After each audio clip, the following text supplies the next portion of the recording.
Hi, my name is Trevor Klee. I'm an LSATs tutor. I scored 175 on my own LSAT. I've also helped a lot of students score in the 170s on their LSAT.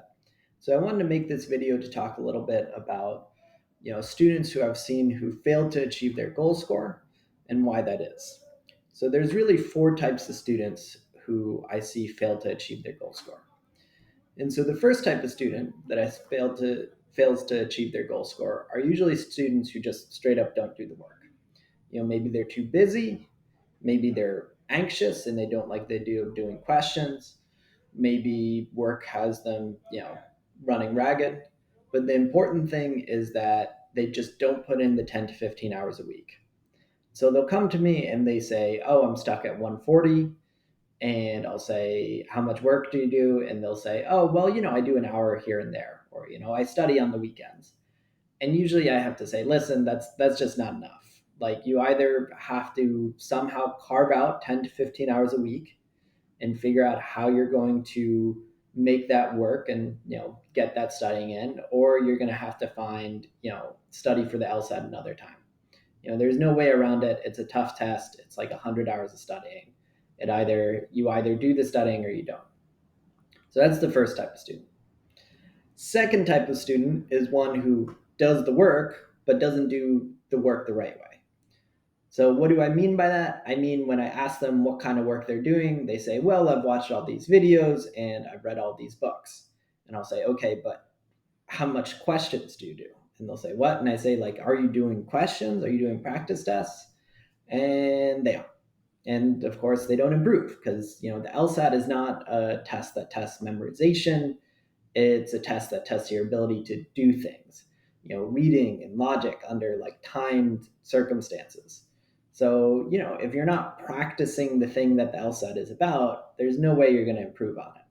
So, those students usually get stuck in the 140s, maybe low 150s, because, they're just not practicing questions.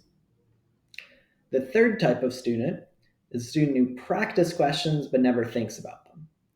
And so, I'll be talking to them and they'll say, "Oh, I do, I've done like 30 practice tests and I've done, however many practice sets and I'm just not improving. I'm like stuck like 155, maybe even 160. What's the deal?" And I'll say, "Well, do you ever think about the questions you've done?" And they'll say, "Well, kind of." And I say, "Well, it has to be very deliberate. Like every time you do a question, you have to think, okay, why did I get this question wrong? And how can I get the next question right?" And this is when videos and books can come in when you start thinking, like, okay, how can I get the next question right? Maybe let me get some advice from, my favorite video, maybe my video, my favorite book, maybe one of my books, and help me get the next question right. And you have to do that again and again and again. Every time you get a question wrong. How was I supposed to get this right? And how do I get the next question right? And so that sort of mindset shift really gets you, that's what gets you into like the mid high 160s, where you're starting to think about, how am I supposed to coach myself? How am I supposed to tutor myself? So that's the third step student. Now the fourth type of student who I see who's not improving is one who does everything else right, but doesn't ever work on their timing or stamina. So usually what happens is they'll have done a ton of practice sets and a ton of practice tests, and they'll come to me and they'll say, "I'm still having this problem where I get these random questions wrong that I shouldn't, or I just get the last few wrong in every section."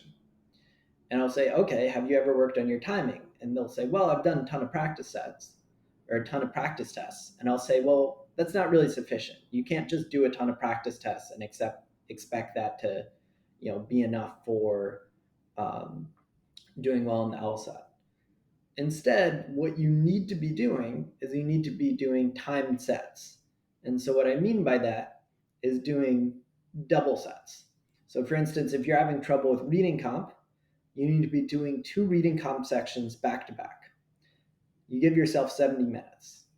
But here's the key, you don't stop at the 70-minute mark. You just mark when you start mark where you are at the 70-minute mark, and then mark where you end. So it's like soft timing. If you do that again and again and again, you'll find that your stamina gets way better, your timing gets way better. And then when it comes time to do the actual test, if you're okay doing a double set within 70 minutes, your stamina and timing is going to be perfect for doing a normal reading comprehension set within 35 minutes. And so those students usually, they're stuck at like the 160s. That's what usually pushes them over into the 170s. And it usually only takes a couple weeks of doing this. It's not really intense. So those are the types of students who I see who are failing to achieve their goal score. I hope this was helpful. If you want more help on the LSAT, subscribe to my channel. I also have books that I'll link below. And if you need a lot of help, or if you're really stuck, I am a tutor. I'd be happy to talk, and I'll link my website in the description below. Thanks.